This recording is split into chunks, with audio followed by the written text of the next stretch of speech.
যার মধ্যে তিনটি শর্ত থাকবে সেই পরিপূর্ণ ঈমানওয়ালা।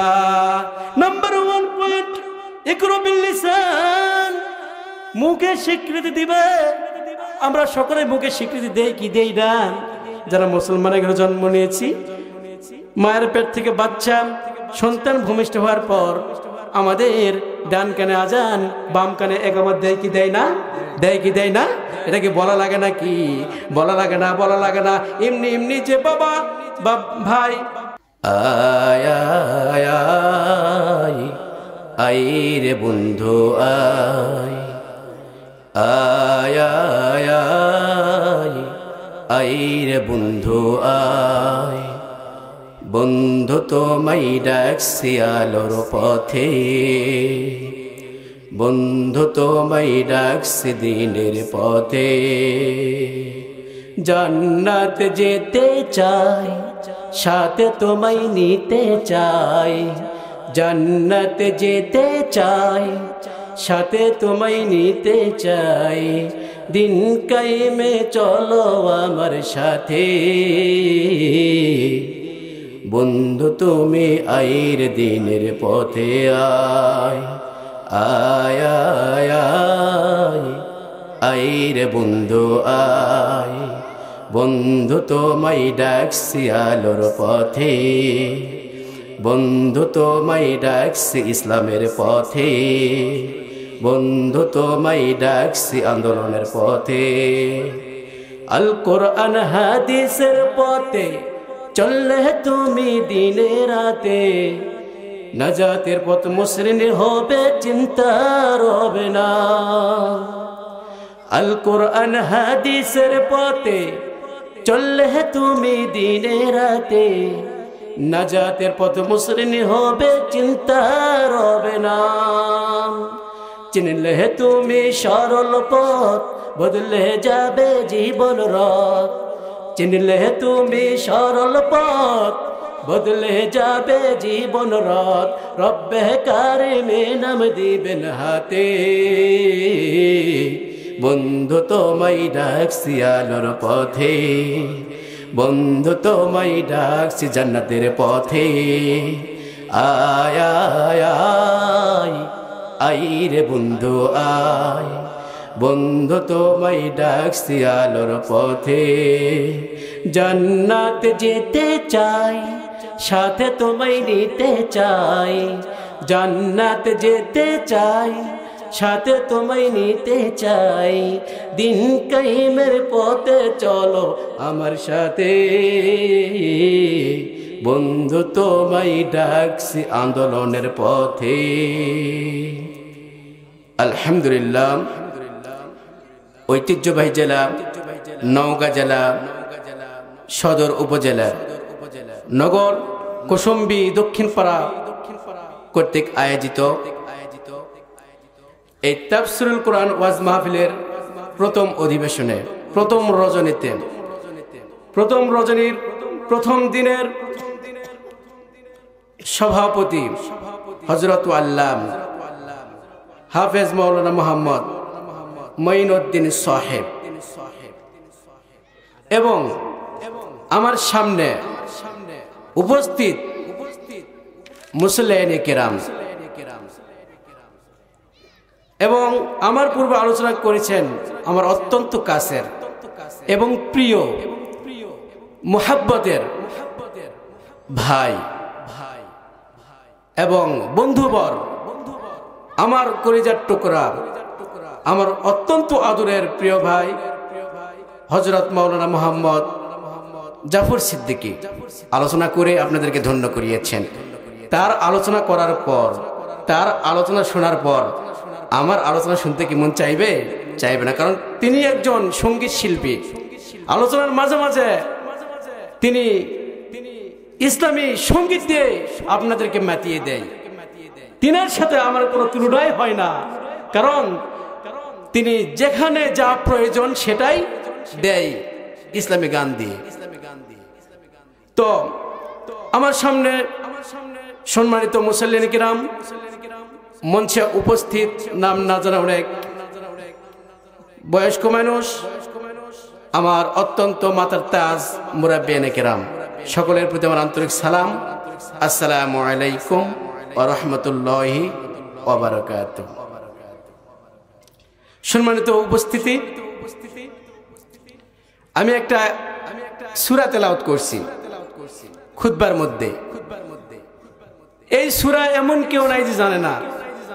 মোটামুটি যারা কোরআন পড়ে তারা সবাই কিন্তু এই সূরাকে চিনে, জানে, সবাই জানে। সেই সূরাটির নাম কি? কুরআনুল কারীমের মধ্যে কয়টি সূরা রয়েছে? 114টি সূরা। সিরিয়ালের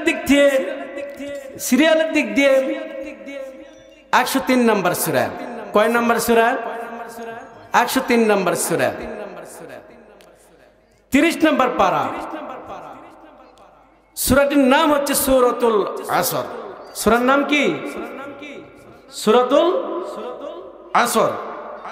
মাহফিল শুরু হয়েছে কখন থেকে? আসরের পর থেকে। আল্লাহ যদি তৌফিক দেয় তাহলে সূরাতুল আসর থেকে আমি কিছু কথা বলবো। ওমা তাওফীকি ইল্লা বিল্লাহ। এই সূরাটি হচ্ছে নাজিল হয়েছে মক্কায়। কোথায়? মক্কায়। এই সূরাতে একটি রুকু রয়েছে, আয়াত রয়েছে 3টি। আয়াত হচ্ছে কয়টি? 3টি। এই সূরাটি হচ্ছে মাক্কি সূরা।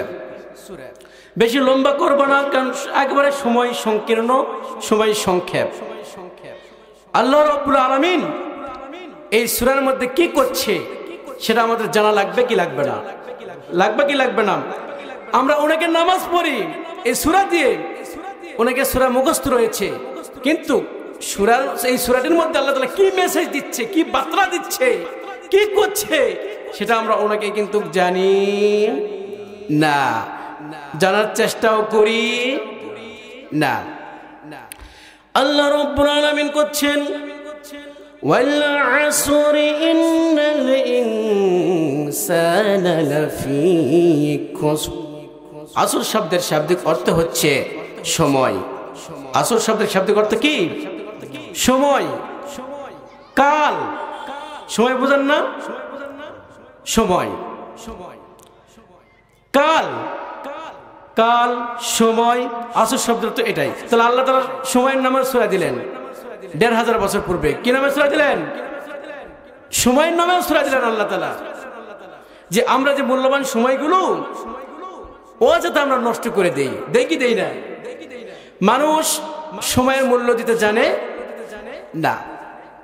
এই জন্য আল্লাহ রাব্বুল আলামিন ১৫০০ বছর পূর্বে তার রাসূলের মাধ্যমে সময় নামক সূরা আমাদেরকে দিয়ে দিলেন।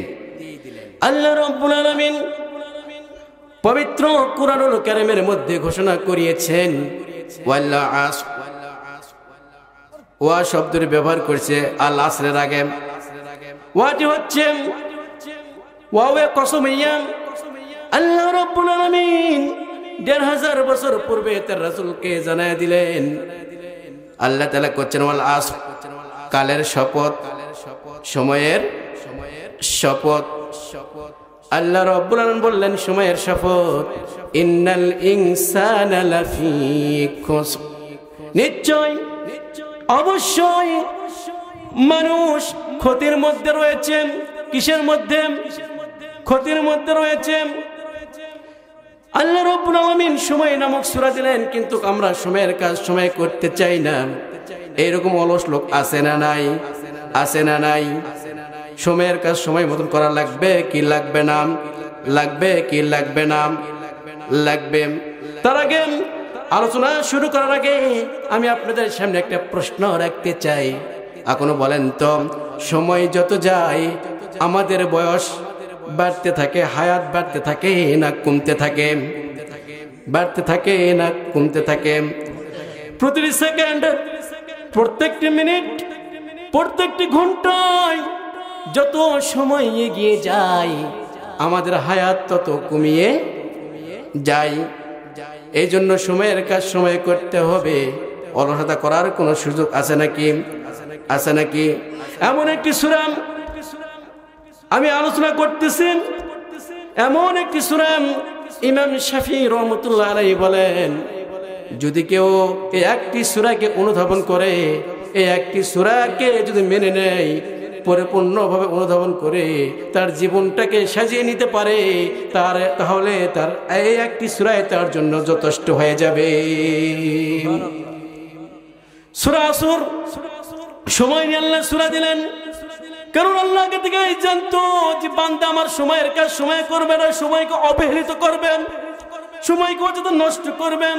কারণ আমি বলছিলাম হায়াত যত সময় যত এগিয়ে যায়, হায়াত নামক বাহনটা তত এগিয়ে আসে কি আসে না, আসে কি আসে না।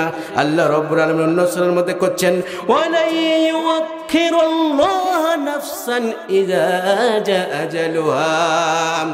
আমি আল্লাহ রাব্বুল আলামিন প্রত্যেক প্রাণীর একটা নির্দিষ্ট সময়সীমা রেখে দিয়েছি। যখন ওই সময়সীমা উপস্থিত হয়ে যাবে, হাজির হয়ে যাবে, আমি আল্লাহ কাউকে ছাড় দিব না। সে যদি প্রধানমন্ত্রী হয়, সে যদি নেতা নেত্রীও হয়, আমি আল্লাহ রাব্বুল আলামিন নির্দিষ্ট একটা সময় রেখে দিয়েছি। ওই সময় যখন উপস্থিত হবে, আমার মালাকুল মউত তখন তার সামনে গিয়ে হাজির হয়ে যাবে।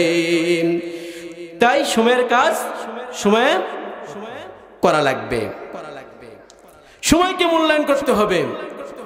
কারণ আল্লাহ রাব্বুল আলামিন আমাদের প্রত্যেককে একটা নির্দিষ্ট সময়সীমা রেখেছেন। বয়সের সময়সীমা আছে না? আছে। যখন এই সময়সীমা উপস্থিত হয়ে যাবে, মালাকুল মাউত আজরাইল কি কাউকে ছাড় দিবেন? ছাড় দিবে? কাউকে ছাড় দিবেন না।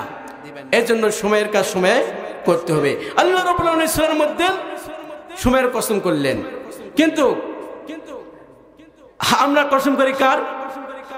আমরা কসম করি আল্লাহর কসম। আমরা বলি না, কথার ভিত্তি স্থাপনের জন্য, কথা মজবুতের জন্য আমরা অনেক সময় কসম কাটি কি কাটি না, কাটি কি কাটি না। আল্লাহর কসম কি মিথ্যা হবে? আল্লাহর কসম কি মিথ্যা? আল্লাহর কসম কিন্তু কোনোদিন মিথ্যা হবে না। যে যত বড় তার কসমও তত বড়। আমরা অনেকে আল্লাহর নামে কসম করি, ঠিকই আছে, আল্লাহর নামে কসম করতে পারেন কথার ভিত্তির জন্য। তবে অনেকে কসম করে মাথার কসম করে কি করে না। এরকম লোক মানে নওগাঁর মধ্যে আছে না নাই? নওগাঁ জেলার মধ্যে এরকম লোক আছে, মাথার কসম, অমুক মাতার কসম, মায়ের কসম, বাবার কসম, দাদার কসম, প্রেমিকার কসম, এরকম লোক আছে না নাই? এই কসমগুলো করা যাবে না বাবা। মাতার কসম, মায়ের কসম, বাবার কসম, দাদার কসম, প্রেমিকার কসম, এই কসমগুলো কাটানো যাবে না। একমাত্র কেবলমাত্র শুধুমাত্র আল্লাহর নামে কসম কাটতে হবে। কথা কি বোঝা গেল? আমরা যদি মাতার কসম, বাবার কসম, মায়ের কসম, প্রেমিকার কসম যদি করি, তাহলে কিন্তু শিরক হওয়ার সম্ভাবনা আছে না নাই? শিরক হওয়ার সম্ভাবনা আছে না নাই? কারণ আল্লাহর সাথে যাকে কসম করতেছি তাকে আমরা সমকক্ষ মনে করতেছি কি করতেছি না, করতেছি কি করতেছি না। তাই একমাত্র কসম যদি করতেই হয়, তাহলে শুধুমাত্র একমাত্র আল্লাহর নামে কসম কাটতে হবে। আল্লাহ রাব্বুল আলামিন সময়ের কসম করে বললেন, কারণ সময়ের মূল্য আমরা দিতে পারি না। আল্লাহ রাব্বুল আলামিন সময়ের কসম করে বললেন, ওয়াল আসর, সময়ের কসম, ইন্নাল ইনসানা লাফি খুসর, মানুষ অবশ্যই ক্ষতির মধ্যে রয়েছে। এখনো বলেন তো, আমরা ক্ষতি চাই না আমরা আমাদের ভালো চাই? ক্ষতি চাই না ভালো চাই? ভালো চাই না ক্ষতি চাই? আমরা আমাদের ভালো চাই। আল্লাহ বললেন, ইন্নাল ইনসানা লাফি খুসর, অবশ্যই নিশ্চয় মানুষ ক্ষতির মধ্যে রয়েছে।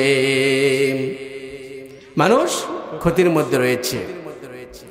মানুষ কেমনে ক্ষতির মধ্যে রইল? আল্লাহ রাব্বুল আলামিন বললেন, এই সূরাটি, এই সূরার মধ্যে সফলতাও রয়েছে। যে মানুষগুলো সফলিত হয়েছে, যে মানুষগুলো সফলতা অর্জন করিয়েছে তারাই সাকসেস। আর এই সূরার মধ্যে আল্লাহ রাব্বুল আলামিন যারা সফলতা অর্জন করতে পারে নাই, যারা সফলতা অর্জন করতে পারেন নাই, তারাই হচ্ছে ক্ষতির মধ্যে রয়েছে। নিশ্চয় মানুষ ক্ষতির মধ্যে রয়েছে, যার মধ্যে তিনটি গুণ থাকবে সে ক্ষতি হবে না। আর যার মধ্যে থাকবে না সেই ক্ষতির মধ্যে পড়ে যাবে। আল্লাহ তাআলা করছে মানুষ ক্ষতির মধ্যে রয়েছে, ঢালাও ভাবে করছে, কিন্তু তারা নয়। ইল্লাল্লাযীনা আমানু, এক নাম্বার কি ঈমানদার হতে হবে। আল্লাহ রাব্বুল আলামিন বললেন ঈমানওয়ালা ছাড়া সমস্ত মানুষই ক্ষতির মধ্যে রয়েছে, যার ঈমান আছে সেই ক্ষতির মধ্যে নাই। এখন আলহামদুলিল্লাহ পড়েন, আমরা মাহফিলে এসেছি, আমাদের ঈমান আছে না নাই? আছে না নাই? ঈমান কিন্তু আমাদের আছে, তাহলে বোঝা গেল আমরা ক্ষতির মধ্যে আছি না নাই? ক্ষতির মধ্যে আছি নাই? বর্তমান ক্ষতির মধ্যে নাই, কিন্তু ক্ষতির মধ্যে থাকার সম্ভাবনা আছে না নাই? যাওয়ার সম্ভাবনা আছে না নাই? কারণ যে ক্ষতি করবে, ক্ষতিকারক একজন রয়েছে, তার নাম কি? ওয়ালা তাত্তাবিউ খুতুওয়াতিশ শাইতান ইন্নাহু লাকুম আদুউম মুবিন। তিনি আমাদের ক্ষতি করার জন্য চেষ্টা করতেছে কি করতেছে না? বনি আদমকে ক্ষতি করার জন্য সদা সর্বদাই চেষ্টা করেছেন, ওনাকে মাহফিলে আসার জন্য প্রস্তুতি নিচ্ছে, কিন্তু ইবলিস নামক শয়তান তাকে বাধা দিচ্ছে কি দিচ্ছে না? এখন মাহফিলে যায় কি করবি? এখন মাহফিলে যায় কোনো কাজ নাই, কারণ এখন তো কেবল বিশেষ বক্তা উঠেছে, প্রধান বক্তা উঠুক, আস্তে আস্তে যা। কোন বক্তা উঠুক? প্রধান বক্তা উঠুক, তারপর তুই মাহফিলে যা। এখন মাহফিলে যায় কাজ নাই, এখন ওই মেলাতে ঘুরে বেড়া, জিলাপি খাম, কসমেটিক্সের দোকানে যা, তোর প্রেমিকা থাকলে, বন্ধু বান্ধব থাকলে জিনিস ক্রয় করিয়ে দে, কিনিয়ে দে। সুতরাং এখন মাহফিলে যাওয়ার দরকার নাই। শয়তান ক্ষতি করতেছে না ভালো করতেছে? ক্ষতি করতেছে না ভালো করতেছে? এখন আল্লাহ রাব্বুল আলামিন আগে আমাদেরকে বলে দিলেন, তোমরা ওই শয়তানের পদাঙ্ক অনুসরণ করো না, করো না, করো না। তোমরা যদি শয়তানকে অনুসরণ করো, পদাঙ্ক অনুসরণ করো, তাহলেই তোমরা ক্ষতির মধ্যে পড়ে যাবা। শয়তান সব সময় বনি আদমের সাথে থাকে, আদম সন্তানদের সাথে লেগে থাকে, বিশেষ করে যারা আংশিক আল্লাহওয়ালা, বিশেষ করে যারা আংশিক ধর্মভীরু, যারা একটু ওয়াজ মাহফিলের দিকে যায়, কোরআন শোনানোর দিকে যায়, হাদিস শোনানোর দিকে যায়, তাফসীর মাহফিলের দিকে যায়, ওদের পিছনে শয়তান বেশি থাকে। শয়তান খারাপ মানুষের কাছে থাকে না, কারণ খারাপ মানুষ তো খারাপই। শয়তান দুই শ্রেণীর মধ্যে হয়। কয় শ্রেণীর মধ্যে? জোরে বলুন না, কয় শ্রেণীর মধ্যে শয়তান হয়? দুই শ্রেণীর মধ্যে শয়তান বিদ্যমান, মিনাল জিন্নাতি ওয়ান নাস। আল্লাহু আকবার কোন। শয়তান দুই জাতির মধ্যে বিদ্যমান। এক নম্বর জিন জাতিদের মধ্যে শয়তানও থাকে, মানুষ জাতির মধ্যে শয়তান থাকে কি থাকে না? যারা জীবনে এক ওয়াক্ত নামাজে আসে নাই, শুকুর আলীও নাই, ইয়াদ আলীও নাই, এরকম নামাজি আছে না নাই? আছে না নাই? ওনাকে শুক্রবার দিনে জুমার দিনে আসে, আর বাদ বাকি 5 ওয়াক্ত 4 ওয়াক্তর কোনো খবর নাই। শুক্রবার দিনে শুধু এক ওয়াক্ত পড়া, সেটা হচ্ছে কি? জুমা আলী। সেটা কি? জুমা আলী। এরকম লোক আছে না নাই? এরকম লোকও কিন্তু আছে, কারণ এমন লোক রয়েছে যারা ঈদের দিনে নামাজে যায় না, ঈদের দিনে জামাত পায় না, এরকম অলস মার্কা লোক আছে না নাই? আছে না নাই? আছে। তাহলে যারা জীবনে রোজা করলো না, জীবনে আল্লাহর হুকুম পালন করলো না, ওদের কাছে শয়তান ধারে কাছেও যায় না, যায় না, যায় না। কারণ শয়তান ভালো করে জানে আমি কি, শয়তান আমার চেয়ে বড় শয়তান হচ্ছে ওরাই। কারণ আমি তো আল্লাহর কাছে অভিশপ্ত হয়েছি, একটা হুকুম অমান্য করে আমি আল্লাহর কাছে অভিশপ্ত হয়েছি, ইবলিস হয়েছি, শয়তান হয়েছি। আর এই আদম সন্তানের বাচ্চা সন্তানেরা দিনে রাতে অসংখ্য আল্লাহর হুকুমকে অমান্য করে। সুতরাং আমি কি শয়তান? আমার চেয়ে বড় শয়তান এরাই। সুতরাং এদের কাছে যায় লাভ নাই, লাভ নাই। কে কারা কারা আংশিকভাবে নামাজ পড়ছে, কারা কারা একটু একটু নামাজে যাচ্ছে, এই শীতের টাইমে তাদেরকেই পাকড়াও করা লাগবে। তবে হ্যাঁ, যারা শয়তান যাদেরকে গ্রাস করে ফেলে, পাকড়াও করে ফেলে, জীবনে এক ওয়াক্ত নামাজেও আসে না, জুমার দিনেও যায় না, ঈদের দিনেও নামাজে যাতে স্লো করে, দেরি করে, ওই সমস্ত লোকের জন্য আল্লাহ রাব্বুল আলামিনের দরজায় হেদায়েতের দরজা খোলা আছে না বন্ধ আছে? খোলা আছে না বন্ধ আছে? খোলা আছে। যদি ঈমান থাকে তাহলে আমরা যদি তওবা করি, আল্লাহ রাব্বুল আলামিন আমাদের তওবাগুলোকে কবুল করে নিয়াম, তাহলে ওলির খাতায় নাম দিতে পারেন কি পারেন না? ঈমানদারদের খাতায় নাম দিতে পারেন কি পারেন না?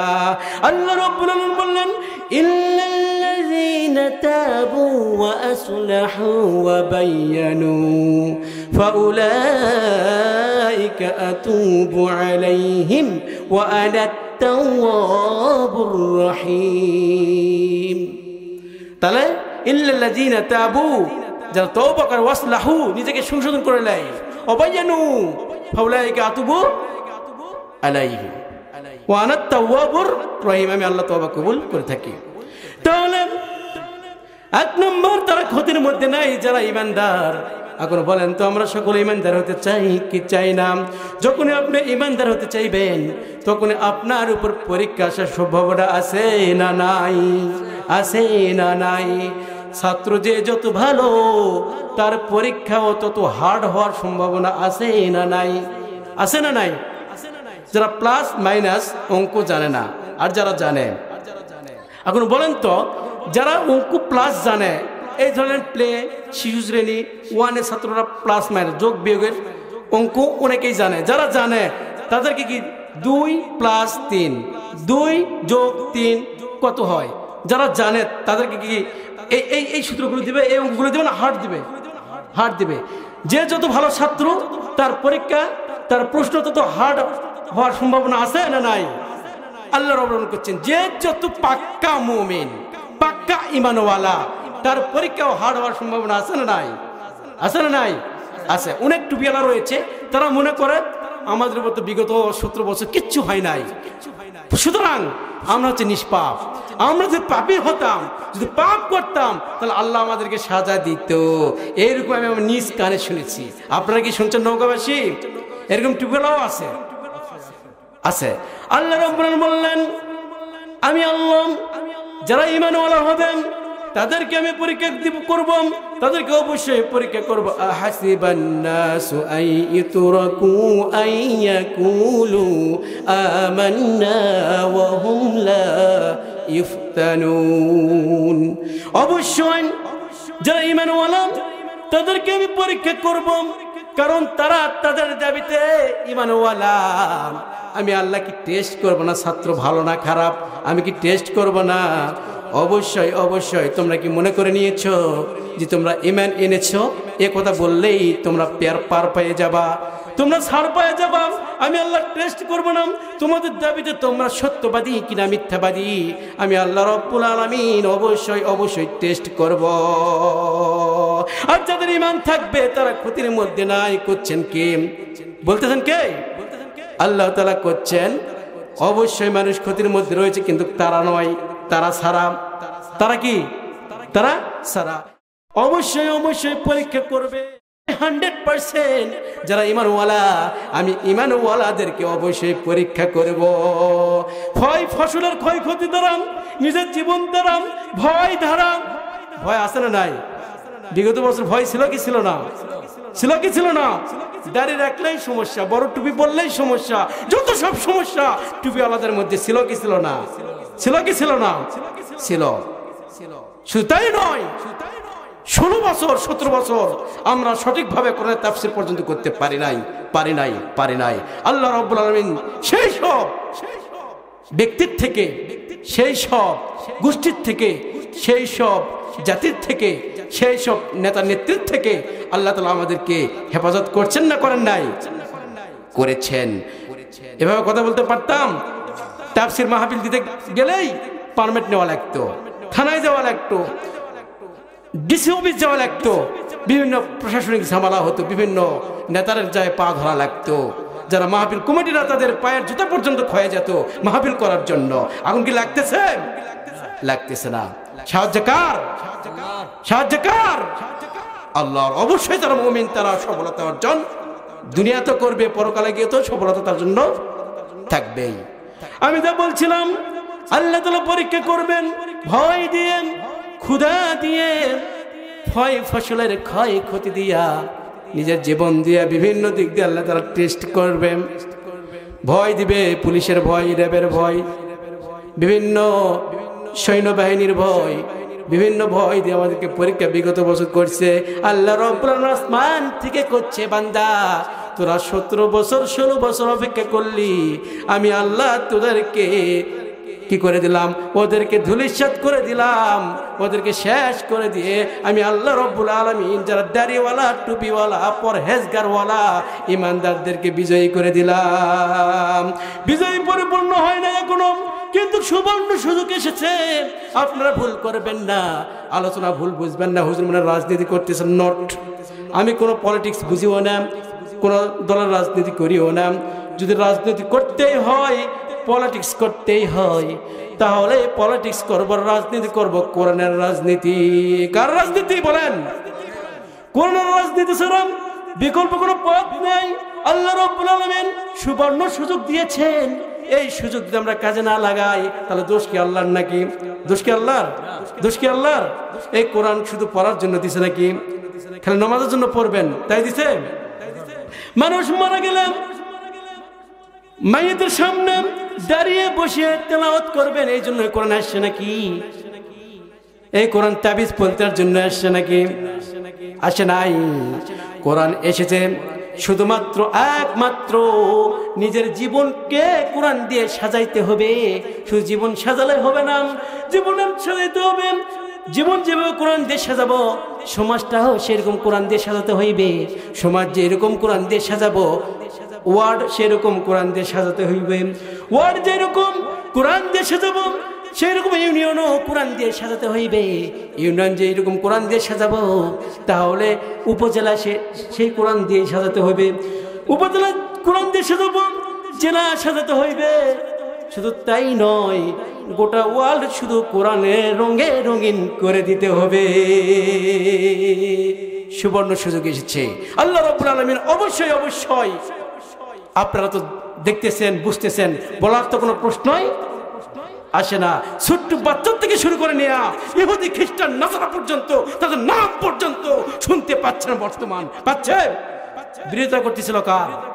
কার? আলেমুল উলামার বিরোধিতা করে নাই, স্বয়ং আল্লাহর বিরোধিতা করছে। ومن أظلم ممن افترى على الله الكذب وهو يدعى إلى الإسلام। ওরা শুধুমাত্র ইসলামকে সেমিনার হিসেবে ব্যবহার করিয়েছিল যে আমি মুসলমান। আমি কি মুসলমান? মুসলমানের ঘরে জন্ম নিলে কি মুসলমানের তো হওয়া যায়? মুসলমান অর্জন করতে হয়, মুসলমানের সার্টিফিকেট নিতে হয় অর্জন করে। দাদা মুসলমান, বাপ মুসলমান, আর আমি বলছি আমি মুসলমান, 100 রাকাত নামাজ পড়ি, লাভ আছে? লাভ নাই। কারণ আলেম ওলামাদেরকে কষ্ট দিছি, ডাইরেক্ট আল্লাহর বিরোধিতা করছি, ডাইরেক্ট কোরআনের বিরোধিতা করছি। আর যেই কোরআনের বিরোধিতা করবে, যেই গোষ্ঠী করুক না কেন, তার কোনো আল্লাহ পাক তাকে কোনো ছাড় দিবে না। ছাড় দিবেন? দিবেন না। যেই করুক না কেন, যত বড় নেতা নেত্রী করুক না কেন, তার কোনো ছাড় নেই। আল্লাহ রাব্বুল আলামিন বলতেছিলেন, ইল্লাল্লাযীনা আমানু, যারা ঈমানদার তারা ক্ষতির মধ্যে নাই। যারা ঈমানদার তারা ক্ষতির মধ্যে নাই। আল্লাহ সময়ের কসম করে বলল, অবশ্যই মানুষ ক্ষতির মধ্যে রয়েছে, কিন্তু ওই মানুষগুলো ক্ষতির মধ্যে নাই যারা ঈমানওয়ালা। ঈমানের গুণ রয়েছে 3টি। কয়টি? 3টি। 1 নম্বর গুণ হচ্ছে, একটু নিজের সাথে মিলিয়ে নেবেন। কথাগুলো আমি বানায়া বানায়া বলতেছি না, ডাইরেক্ট কোরআন হাদিসের কথা বলতেছি। ঈমানের গুণ কয়টি? 3টি। যার মধ্যে 3টি শর্ত থাকবে, সেই পরিপূর্ণ ঈমানওয়ালা। নাম্বার 1 পয়েন্ট, ইকরা বিল লিসান, মুখে স্বীকৃতি দিবে। আমরা সকলে মুখে স্বীকৃতি দেই কি দেই না? যারা মুসলমানের ঘরে জন্ম নিয়েছি, মায়ের পেট থেকে বাচ্চা সন্তান ভূমিষ্ঠ হওয়ার পর আমাদের ডান কানে আজান, বাম কানে ইকামত দেয় কি দেয় না? দেয় কি দেয় না? এটা কি বলা লাগে না? কি বলা লাগে না? বলা লাগে না। এমনি এমনি যে বাবা বা ভাই বা জ্যাঠো সন্তানের যে যাই হোক না কেন, যেই কাছে থাকে সেই আজান দেয় কি দেয় না? কালেমা পাঠ করে শোনাই কি শোনাই না? সকলেই শোনাই। তাহলে যারা আমরা মুসলমানের জন্ম নিয়েছি, বাচ্চা ভূমিষ্ঠ হওয়ার পর কানে আজান দেই, ইকামত দেই, কালেমা পাঠ করে শোনাই, কারণ সে মুসলমান। আমি এক জায়গায় প্রোগ্রামে গেলাম, এক হিন্দু ঠাকুরের সঙ্গে দেখা। ঠাকুরকে করছি, ঠাকুর গো তোমরা তো অনেক কিছুই জানো, তাহলে দেব দেবীর সব নাম মুখস্থ করো, আমাদের কালেমা কি মুখস্থ আছে নাকি? ঠাকুরজি বলতেছেন হুজুর কি কোন, আপনি কি কালেমা জানেন? আপনার তো সহি করে কালেমা আমি পড়বো। শুধু কালেমাই নয়, আপনার যে মুসলমানদের যে গ্রন্থ রয়েছে কোরআনুল কারীমও আমি পড়তে পারি। করছে কে? হিন্দু। তাহলে হিন্দু কি মুসলমান? মুসলমান নয়। আমি বললাম পড়তে পারেন? তাহলে একটু কালেমা তৈয়বা পড়েন তো।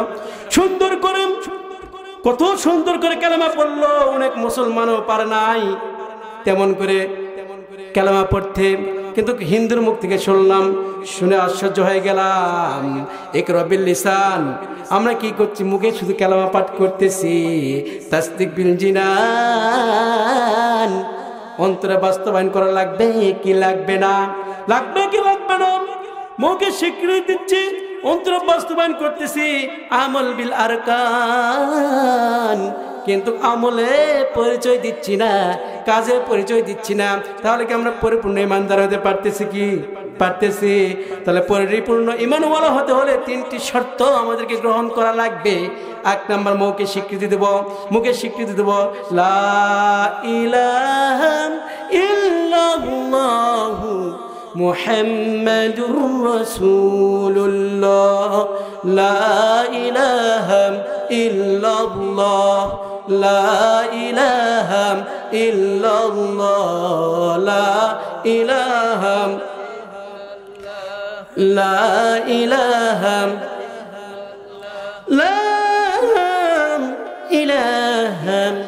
ইল্লাল্লাহ মুহাম্মাদুর রাসূলুল্লাহ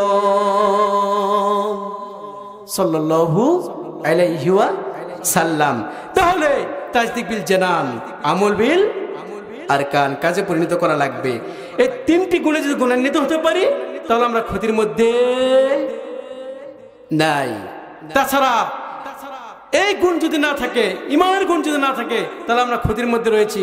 ডাইরেক্ট করছেন কে? আল্লাহ করছেন। আল্লাহর কথা কি মিথ্যা না সত্য? সত্য।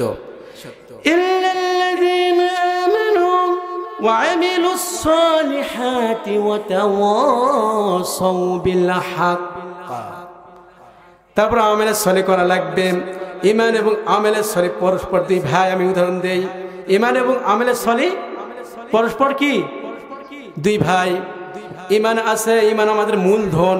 ঈমান আমাদের কি ধন? মূলধন। মানুষ যখন ব্যবসা করতে যায়, ব্যবসা করে, যারা বিজনেসম্যান তারা জানে মূলধন লাগে কি লাগে না। ব্যবসা করতে ক্যাশ লাগে কি লাগে না? ক্যাশ লাগে না? টাকা পয়সা লাগে না? ধন লাগে না? লাগে। ব্যবসা করতে গেলে টাকা পয়সার প্রয়োজন হয়। যারা মুসলমানের মূলধন হচ্ছে ঈমান, আর আমিলে সলিহ হচ্ছে পরস্পর দুই ভাই। ঈমান আছে কিন্তু আমিলে সলিহ নাই, আমিলে সলিহ আছে কিন্তু ঈমান নাই। তাহলে তার কোনো লাভ আছে নাকি? আমিলে সলিহ মানে সৎ কর্ম, সৎ কাজ, ভালো কাজ। যার ঈমান নাই তার ভালো কাজের কোনো দাম আছে নাকি? হিন্দুরা যতই ভালো কাজ করুক না কেন, তাদের একটা নেকি হবে না। যারা অমুসলিম তারা যতই ভালো কাজ করুক না কেন, তাদের কোনো নেকি নাই, কারণ তাদের মূলধন ঈমান নাই। যার মূলধন ঈমান থাকবে আর আমেলে সলিহ করবে, আল্লাহ তাআলা করছেন ওয়াল্লাযীনা আমানু ওয়া আমিলুস সালিহাত উলাইকা আসহাবুল জান্নাহ। সুবহানাল্লাহ কোন? সুবহানাল্লাহ। আল্লাহ রাব্বুল আলামিন বললেন যারা ঈমানদার এবং আমলে সলিহ করবে তাকে আমি আল্লাহ রাব্বুল আলামিন জান্নাত দিয়ে ধন্য করে দিব। আল্লাহ তাআলা জান্নাত দিবেন কাদেরকে? যারা ঈমানদার এবং আমলে সলিহ যারা করবে। ঈমান এবং আমলে সলিহ দুই ভাই। ঈমান আছে কিন্তু আমলে সলিহ নাই। আমাদের অনেকের ঈমান আংশিক রয়েছে। যারা মুসলমান নাম ধারণ করে শুধু জুমার দিনের নামাজে যায়, আর বাদ বাকি 6 দিনের কোনো ধারধারি না। জুমার দিনের জুমার 2 রাকাত সালাত আদায় করি, কিন্তু জুমার দিনে আবার আসরের 4 রাকাত ফরজ নামাজ রয়েছে, এগুলো ধারি না। এরকম মুসল্লি আছে না নাই? আছে না নাই? সে নিজেকে মুসলমানের পরিচয় দেয় কি দেয় না? দেয় কি দেয় না?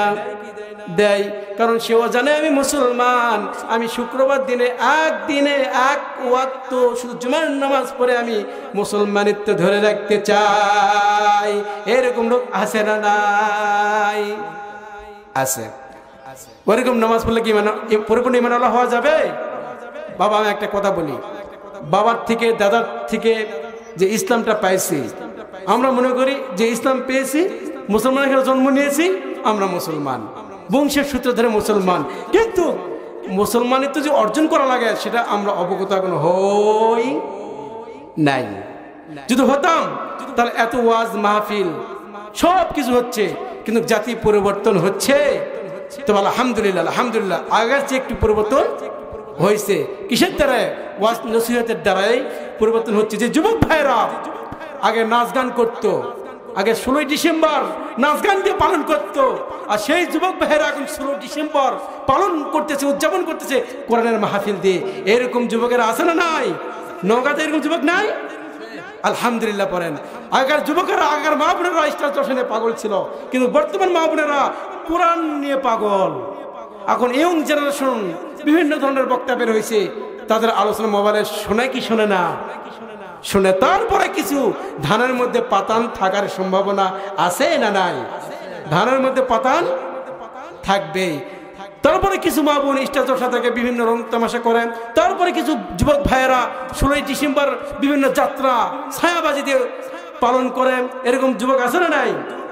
আল্লাহ রাব্বুল আলামিন ওদেরকে কোরআনের মাহফিলের দ্বারাই হেদায়েত দিতে পারেন কি পারেন না? পারেন। আল্লাহ রাব্বুল আলামিন বললেন, ইল্লাল্লাযীনা আমানু ওয়া আমিলুস সলিহ, যারা ঈমান আনবে, ঈমান আনয়ন করার পর আমিলে সলিহ করবে, আমি আল্লাহ রাব্বুল আলামিন তাদেরকে ঘোষণা দিয়েই দিলাম, কানাত লাহুম জান্নাতুল ফিরদাউসি নুজুলা। আল্লাহু আকবার। আল্লাহ রাব্বুল আলামিন সবচেয়ে বড় জান্নাত, সেরা জান্নাত আখ্যায়িত করছেন তার বান্দার জন্য। বান্দা যারা আমার অরিজিনাল বান্দা হবে তাদেরকে আমি জান্নাতুল ফিরদাউসের লোভ দেখাই। লোভ দেখিয়ে তারপর আমি আমার দিকে বান্দাকে এগিয়ে নিয়ে আসি। আল্লাহ কিন্তু বান্দাকে খুব ভালোবাসে ভাই। আমি একটা কথা বলতে চাই, আমরা কিন্তু সকলেই আব্দ। আব্দ মানে বান্দা, বান্দা মানে দাস। বান্দা মানে কি? দাস। আব্দুল মানে কি? বান্দা, দাস। অর্থাৎ আমাদের মালিক কে? আল্লাহ। আমরা তার দাস, তার গোলাম। আমরা এখন যাকেই বলি না কেন, মুসলমানের ঘরে তারা জন্ম নিয়েছে, ভাই তুমি কি আল্লাহর কি? কই আমি আল্লাহর বান্দা, আমি আল্লাহর বান্দা, আমি ঘোষণা করতেছি। কিন্তু আল্লাহ আমাকে বান্দা হিসাবে আসলে কি গ্রহণ করবেন না? গ্রহণ করার মতন কাজ করা লাগবে কোন তো ভাই?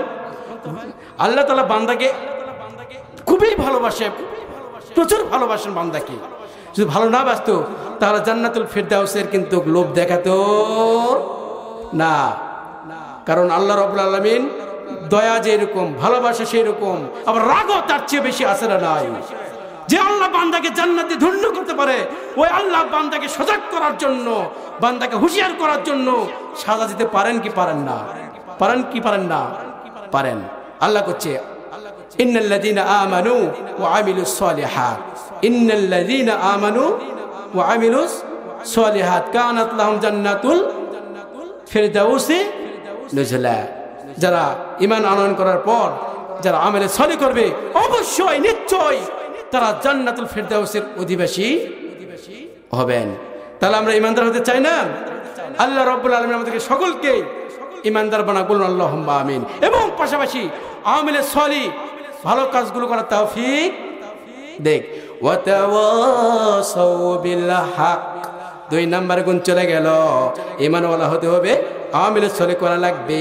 ওয়া তাওয়াসাউ বিল হক, ঝড় যেদিকে ছাতা সেদিকে, ঝড় যেদিকে মাতুল সেদিকে। এইরকম কোয়ালিটি মুসল্লি আছে না নাই? আপনাদের নওগাঁর দিকে নাই, কিন্তু আমার জয়পুরহাট জেলায় কিন্তু অনেক রয়েছে। এরকম আছে না নাই? ওয়াতাওয়াসাউ বিল হক, সত্য কথা বলতে চাই না, সত্য কথা গোপন করে নেতার মন জয় করার জন্য বিভিন্ন ধরনের রং কথাগুলো বলে বেড়ায়। এইরকম টুপিওয়ালা, পাঞ্জাবিওয়ালা, জুব্বাওয়ালা এইরকম হুজুরও অনেক রয়েছে। ওয়ালা তালবিসুল হক বিল বাতিল হক ওয়া আনতুম তা'লামুন। আমরা কি করি জানেন? সত্যকে গোপন করি, জেনে শুনে সত্যকে গোপন করে মিথ্যাগুলোকে আমরা প্রকাশ করার চেষ্টা করি কি করি না? করি। কিন্তু তা করা যাবে? জানা সত্যি সত্যকে গোপন করা যাবে? যাবে না। আল্লাহ রাব্বুল আলামিন বললেন ওয়াতাওয়াসাউ বিল হক, ধৈর্য ধারণ করতে হবে। শুধু ধৈর্য ধারণ করলেই হবে না, ধৈর্য ধারণ করাই লাগবে, এবং ধৈর্য ধারণ করে দিন কায়েমের কাজ করা লাগবে। ধৈর্য ধারণ করা মানে বাধা আসতেছে, বিপদ আসতেছে, জুলুম নির্যাতন বাড়তেছে, আর দাওয়াতি কাজ বন্ধ করে দিব না। না না, যতই বাধা আসুক না কেন ওই বাধাকে রাঙ্গিয়ে দাওয়াতের ময়দানে দাওয়াতি কাজগুলো আমাদেরকে করতে হবে। বিগত বছর আমরা কোরআনের দাওয়াত দিয়েছি, কোরআন থেকে সত্য কথাগুলো বলেছি। আগে যেরকম বলিয়েছি এখন সেরকম করছি। আগেও কমাই নাই, ভয়ে কারো ভয়ে কাউকে চোখ রাঙ্গানোকে আমরা কারো চোখ ডিঙ্গানোকে আমরা ভয় করি না। আমরা যারা ইমানদার, যারা পরহেজগার, যারা হকপন্থী আলেম, আমরা শুধুমাত্র একমাত্র কেবলমাত্র ভয় করি কাকে? আল্লাহকে, রবকে ডর করতে আরাহে আল্লাহকে ভয় করতে হবে, অন্য কাউকে ভয় করা যাবে না। যতই বাধা আসুক না কেন, যতই বিপদ আসুক না কেন, আমাদেরকে দাওয়াতি কাজ করতে হবে, কোরআনের দাওয়াত দিতেই হবে। ওয়াতাওয়াসাউ বিস সবর, তারপর ধৈর্যের উপদেশ দেওয়া লাগবে। কিসের? সবরের। কারণ যে সবর করে, যে ধৈর্য ধারণ করে, তার সাথে কে থাকে? ইন্নাল্লাহা মা'আস সাবিরিন। ধৈর্যশীলদের সাথে কে আছে? স্বয়ং আল্লাহ আছে। আমরা যদি ধৈর্য না ধরতাম তাহলে কি আমরা টিকে থাকতে পারতাম? পারতাম না। যাদেরকে তাড়ানোর পায়তারা করছিল 16টি বছর ধরে, আজ তারা নাই, তাদের নাম গন্ধ পর্যন্ত আছে নাই। কারণ ওয়া মাকারু ওয়া মাকারাল্লাহ ওয়াল্লাহু খায়রুল মাকিরিন। আল্লাহর নবীর উপরও বিভিন্ন ধরনের জুলুম নির্যাতন আসছিল কি আসে নাই? আসছিল কি আসে নাই? আসছিল। ভাইরা আমার, বন্ধুগণ আমার, আমাদের উপর কি জুলুম নির্যাতন হয়েছে? আল্লাহর নবীর উপর অনেক জুলুম নির্যাতন হয়েছে। জানেন, ইসলামের প্রাথমিক যুগে হাতে গোনা কয়েকজন মুসলমান, হাতে গোনা কয়েকজন ইমানদার, পরহেজগার, গোটা গোষ্ঠী বেঈমানে ভরপুর, আবু জেহেলের লোক, সবাই আবু জেহেলের লোক, হাতে মুষ্টিময় কয়েকজন কি ঈমানওয়ালা। চাচার বাড়িতে গেলেন, গিয়ে দাওয়াত দিচ্ছেন, চাচা লা ইলাহা ইল্লাল্লাহ মুহাম্মদ রাসূলুল্লাহ বলা লাগবে না, মুহাম্মদের নাম বলা লাগবে না, চাচা শুধু লা ইলাহা ইল্লাল্লাহ একটু বলেন না কেন? চাচা মাথা গরম হয়েছিল কি হয় নাই? ইসলামের প্রাথমিক যুগে আল্লাহর নবী কতটা ধৈর্য ধারণ করেছিলেন। আল্লাহর নবীর উপর বিভিন্ন ধরনের জুলুম নির্যাতন এসেছিলেন। আল্লাহর নবী জুলুম নির্যাতনকে পরোয়া করে নাই। কারণ আল্লাহর নবী জানে আল্লাহর দাওয়াত দিতে গেলে, কালেমার দাওয়াত দিতে গেলে আমার উপর বাধা আসতেই পারে। আল্লাহর নবী, বিশ্ব নবী জনাব মুহাম্মদ রাসূলুল্লাহ সাল্লাল্লাহু আলাইহি সাল্লাম তার চাচাদের কাছে দাওয়াত দিলেন, চাচা লাত, মানাত, উজ্জা এদের পূজা করো না, করো না, করো না। এদের পূজা বাদ দিয়া একমাত্র কেবলমাত্র শুধুমাত্র আল্লাহর গোলামি করো। চাচাদের মাথা গরম। চাচারা বলল, ভাতিজা তুমি কি পাগল হয়েছো নাকি? ও ভাতিজা, তুমি তো এতদিনে ভালোই ছিলা, কোথায় থেকে কি ভীমরতি ধরলো? ভাতিজা তুমি তো ভালোই ছিলাম, কোথায় থেকে কার দাওয়াত দিচ্ছ? ভাতিজা ওই ধরনের কথা বলো না, আমরা যার পূজা করতেছি তুমিও তার পূজা করো। প্রথমে যে দাওয়াত দিলেন তার আপন রক্তীয় চাচা। একটা কথা আমাদের সমাজে, আমাদের এলাকায় বা হুজুরেরা বলে থাকে, আবু জেহেল নবীজির চাচা। আবু জেহেল নবীজির চাচা ঠিকই আছে, কিন্তু গ্রাম্য চাচা, আপন আপন চাচা নয়। আবু জেহেল নবীজির চাচা ছিলেন গ্রাম্য চাচা। আপন চাচা হচ্ছে আমির হামজা ইবনে আব্বাস, তারপর আবু তালেব, হ্যাঁ, তারপর আবু লাহাব, এরা হচ্ছে কি আপন চাচা। আর আবু জেহেল ছিল গ্রাম্য চাচা, থাকে না, থাকে। ওনাকে বলে আবু জেহেল নাকি নবীজির আপন চাচা। না, এটা মিথ্যা কথা, ডাহা মিথ্যা কথা। চাচাদের কাছে গিয়ে বললেন, চাচা তোমরা লাত মানাত উজ্জা হবলের পূজা ছেড়ে দিয়ে এক আল্লাহর দিকে আসো, লা ইলাহা ইল্লাল্লাহর দিকে আসো। আমাদের পালন কর্তা, আমাদের লালন কর্তা, আমাদের সৃষ্টিকর্তা শুধুমাত্র একমাত্র একজনই, তার দিকে তোমরা মুখ ফিরিয়ে নাও। সঙ্গে সঙ্গে তার আপন রক্তীয় চাচা আব্দুল্লাহর আপন ভাই আল্লাহ নবীকে বললেন, তাব্বাত লাকা মুহাম্মদ, তাব্বাত লাকা মুহাম্মদ। ও মুহাম্মদ, তুমি ধ্বংস হয়ে যাও। মুহাম্মদ, তুমি কোন ধর্মের দিকে দাওয়াত দিচ্ছ? যেই ধর্ম পালন করতে গেলেন, যেই ধর্মের দিকে গেলে আমাদের মান সম্মান নষ্ট হয়ে যাবে, আমাদের ইজ্জত থাকবে না, আমাদের নেতাগিরিও থাকবে না, আমাদের চেয়ার থাকবে না, আমাদের ক্ষমতা থাকবে না। ভাতিজা, তুমি এমন কার দাওয়াত দিচ্ছ? কোন আল্লাহর দাওয়াত দিচ্ছ? যে দাওয়াতে আমরা গেলে, যে দাওয়াতের অনুকরণে গেলে আমাদের চেয়ার থাকবে না, আমাদের গদি থাকবে না, আমাদের ক্ষমতা থাকবে না, আমাদের কেউ মান দিবে না, ওই দাওয়াতের আমরা ধারি না। ভাসতাম, তুমি সজাগ হয়ে যাও, সজাগ হয়ে যাও, সাবধান হয়ে যাও। বিগত দিনগুলোতে এই কথা আর তোমার মুখ থেকে আর শুনতে চাই না। আবার আল্লাহ নবী তাদের কথাকে পরোয়া না করে আবার চাচাদের কাছে কি দিলেন? দাওয়াত দিলেন, কোরআনের দাওয়াত দিলেন। কিন্তু চাচারা কি শুনছিলেন নাকি? না বিরোধিতা করছিলেন, না ফুলের তোড়া দিছিলেন, না ফুলের মালা পরিয়ে দিয়েছিলেন গলার মধ্যে, তাই দিছিলেন? আপন রক্তীয় চাচা পর্যন্ত বিরোধিতা করতে লাগলো। এই জন্যই তো এই যে লাহাব সূরা আছে না নাই, আছে না নাই? এই লাহাব বলতো আল্লাহর নবী লেজ কাটা, তার কোনো বংশধর থাকবে না, তার কোনো নাম গন্ধ থাকবে না। আল্লাহর নবী মারা যাবার পর, মুহাম্মদ মারা যাবার পর, আমার ভাতিজার নাম কই মুহাম্মদ মারা যাবার পর তার নাম কি হই নিবে না বলছিলেন কে? আবু লাহাব। আবু লাহাব লাহাব বলতেছিল, ভাতিজা তোমার তো বংশ বিস্তার হবে না, তোমার নাম গন্ধ থাকবে না। ও ভাতিজা, তুমি আল্লাহর দিকে দাওয়াত না দিয়ে তুমি আমাদের ধর্মের দিকে চলে আসো। লাত মানাত উজ্জা হবল এর পূজা করো, আমরা করি, তুমিও করো। আল্লাহ নবী মানে নাই। সংক্ষেপ, বিরাট বড় লম্বা কাহিনী সংক্ষেপ করছি। কত বাধা বিপদ বালা মুসিবত নবীর উপর আসছিল দেখেন, তারপরে ক্ষান্ত হয় নাই। নিজের আপন চাচারা বিরোধিতা শুরু করলাম। ভাস্তার মাথা গরম হয়ে গিয়েছে, ভাস্তাকে পাকড়াও করা লাগবে, ধরাও লাগবে। একবার এরকম বিরাট বড় একটা জনসভার আয়োজন করছিল। জনসভা আয়োজন করার পর ভাস্তাকে ডাকে নিয়ে আসা হলো। ভাস্তা, এই জনসভায় কিছু প্রতিশ্রুতি দিতে চাই আমরা এই কুরাইশ বংশের যত নেতৃবর্গ রয়েছে, সমস্ত নেতৃবর্গরা ছিল স্টেজে বসা। স্টেজে ভাস্তাকে নিয়ে আসা হলো।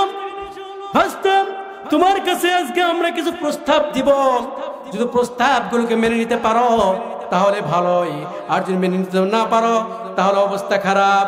8 নাম্বার প্রশ্ন করছিল, ও ভাস্তা, যাই হোক তুমি তোমার আল্লাহর দাওয়াত দিচ্ছ, আর আমরা তো লাত মানাত উজ্জা হবলের দাওয়াত দিচ্ছি, আমরা তো ওদের পূজা করি, আর তুমি তো তোমার আল্লাহর পূজা করো। তাহলে এক কাজ করা যাক, ও ভাস্তা, তুমি তোমার আল্লাহর ধর্ম 1 বছর পালন করো, আর আমাদের ধর্ম 1 বছর পালন করি। 1 বছর তুমি তোমার আল্লাহর ধর্ম আমরা পালন করব, আর 1 বছর তুমি আমাদের দেব দেবীর পূজা করবা, লাত মানাত উজ্জা হবলের পূজা করবা।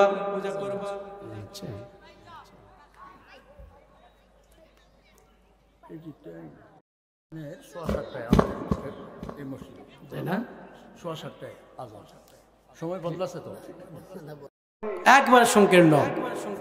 ভাস্তাকে প্রস্তাব দিয়েছিল যে 1 বছর তোমার ধর্ম পালন করা হোক, 1 বছর আমাদের ধর্ম পালন করা হোক। আল্লাহর নবীর উপর তখন আয়াত নাজিল হয়ে গেল, লাকুম দীনুকুম ওয়ালিয়া দীন, তোমাদের ধর্ম তোমাদের কাছে থাক, আমার ধর্ম আমার কাছে থাকে। তারপর জুলুম নির্যাতন, ছোট্ট ছোট্ট বাচ্চাদেরকে লেলিয়ে দিয়ে কত কি ঘটনা আপনারা সকলেই জানেন, জানেন না? জানেন। শুধু তাই নয়, নবীকে জেলখানায় থাকতে হয়েছে কয় বছর? 3 বছর জেলখানায় কারাবরণ করেছে। এখন কিছু কিছু হুজুর বলে দোষ না থাকলে জেলখানা যায়? দোষ না থাকলেও স্বৈরাচারী শাসন আমলে জেলখানা যাওয়া লাগতেই পারে। কিন্তু আলহামদুলিল্লাহ, সুম্মা আলহামদুলিল্লাহ, এখন বর্তমান স্বৈরাচারী শাসক নাই। একদল খেয়ে গিয়েছেন, আরেক দল খাওয়ার জন্য প্রস্তুত। কোন দল? Don't mind. সেটা জামাত ইসলাম হতে পারে, সেটা বিএনপি হতে পারে, সেটা চরমনাই হতে পারে। কোন দল খাওয়ার জন্য প্রস্তুত সেটা তো আমরা নাম ধরে বলি নাই। একদল খেয়ে গিয়েছে, সেই খেয়ে যাওয়া গিয়েছে, একবার জীবনের মনে বাচ্ছে গলায়, আর একদল খাওয়ার জন্য রেডি হয়ে আছে। কিন্তু সেই দল যদি জামাত ইসলাম হয়, সেই দলকে আমরা সাপোর্ট করব? সেই দল যদি চরমনাই পীর সাহেবের হয়, সেই দলকে সাপোর্ট করব না। যারা খাওয়ার জন্য রেডি হয়ে আছেন, দেখবো কোন দল আল্লাহওয়ালা, কোন দলে কোরআনের কর্মসূচি রয়েছে, কোন দলে গেলে কোরআনের কর্মসূচি আছে, সেই দলকে আমরা সাপোর্ট করবো। আল্লাহ তাআলা একটা সুযোগ দিয়েছেন, পরিবেশ তৈরি করে দিয়েছেন, আমরা চাইলে ইনশাল্লাহ হয়ে যাবে। আল্লাহ তাআলা আমাদেরকে সকলকে কবুল করে নেক। সম্মানিত হাজিরিন, আজান মনে সম্ভবত 7:15 হবে। তো আমি যা